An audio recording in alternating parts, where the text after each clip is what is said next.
ముప్పాళ్ళ, పెదకూరపాడు మరి ఇతర మండలాల నుంచి వచ్చిన కస్టమర్లందరికీ స్వాగతం. సో ఈరోజు యాక్చువల్గా చాలా బిజీ షెడ్యూల్ పెట్టుకొని జిఎం గారు రివ్యూ గారు ఉన్నా కూడా పర్మిషన్ తీసుకొని మన సభకి విచ్చేసిన మా రీజనల్ హెడ్ మాధురి మేడం గారికి ప్రత్యేకంగా ఆహ్వానం తెలుపుతున్నాం. అలాగే మన ముప్పాళ్ళ మండలం ఏపీఎం గారు బాలస్వామి గారికి, ఆయన కూడా చాలా బిజీ షెడ్యూల్లో ఉన్నారు. ఈరోజు మనం ఆహ్వానించగానే ఈరోజు మీటింగ్కి అటెండ్ అయ్యారు. Thank you sir. సో ఈరోజు agri rise outreach programme పెట్టుకున్నాం మేడం. గత 2 నెలలుగా ఈ ప్రోగ్రాం జరుగుతుంది. మన సత్తెనపల్లి కానీ, ముప్పాళ్ళ మండలం కానీ, పల్నాడు జిల్లా, బాపట్ల జిల్లా మొత్తం ఈ కార్యక్రమం విరివిగా జరుగుతుంది. 2 వారాలకు ఒకసారి ఒక్కొక్క చోట మనం ఈ ప్రోగ్రాం రన్ చేస్తున్నాం. సో ఈరోజు ఈ agri outreach programme final day అనమాట. సో ఈ ప్రోగ్రాంకి మన మేడం గారిని మనం ఆహ్వానించడం జరిగింది. సో ఈ programme agri rise outreach programme ముఖ్యంగా రైతుల కొరకు అగ్రి రిలేటెడ్ బిజినెస్ డెవలప్మెంట్ కొరకు మన బ్యాంకు ఒక సదుద్దేశంతో నిర్వహించడం జరుగుతుంది.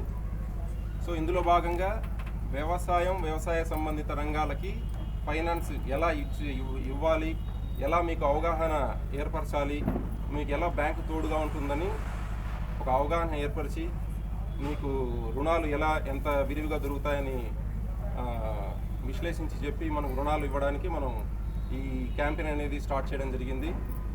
సో ఇందులో భాగంగా ఈ 2 నెలలు మన యూనియన్ బ్యాంక్ ఈ 2 జిల్లాల్లో చాలా బాగా ఈ ప్రోగ్రాం రన్ చేశారు. ముఖ్యంగా మన సత్తెనపల్లి క్లస్టర్ పరంగా మేము 10 బ్రాంచ్లు కలిపి మనం ఇక్కడ జరుపుకుంటున్నాం. ఈ అగ్రి అవుట్ రీచ్ ప్రోగ్రాంలో మనం ఇప్పటివరకు 50 కోట్ల రూపాయల రుణాలు మనం ఈ అగ్రి సంబంధించిన బిజినెస్లకే మనం మంజూరు చేయడం జరిగింది. సత్తెనపల్లి మరియు ఇతర ఈ బ్రాంచ్లను కలిపి. సో ఇది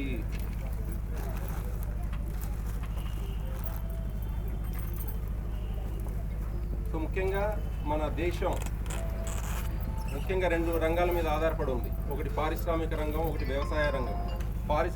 పారిశ్రామిక రంగానికి సరిపడా కొన్ని స్కీమ్లని గవర్నమెంట్ ఇంట్రడ్యూస్ చేయడం జరుగుతుంది. అలాగే వ్యవసాయానికి కూడా కొన్ని రకాలైన స్కీములు పొందపరిచి మీకు సహాయం చేయడానికి బ్యాంకుల ద్వారా మీకు కొన్ని రకాలైన రుణాలు అందిస్తుంది.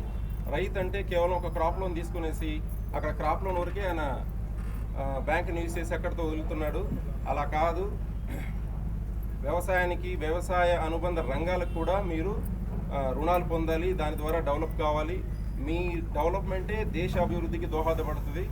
సో అందుకని కొన్ని రకాలైన స్కీమ్స్ అన్ని బ్యాంకులు మనకి ఇస్తున్నాయి. ముఖ్యంగా మన బ్యాంకు అందులో ముందడుగు వేస్తుంది. క్రాప్ లోన్ ఒకటే కాకుండా క్రాప్ లోన్కి సహాయంగా మీరు ట్రాక్టర్స్ కానీ, పవర్ టిల్లర్స్ కానీ ఇలాంటివి పర్చేస్ చేసుకోవడానికి చాలా తక్కువ మార్జిన్తో, చాలా తక్కువ రేట్ ఆఫ్ ఇంట్రెస్ట్తో బ్యాంకులు రుణాలు ఇస్తున్నాయి. సో మీరు వాటిని అన్నింటినీ మీరు యూజ్ చేసుకోవాలి.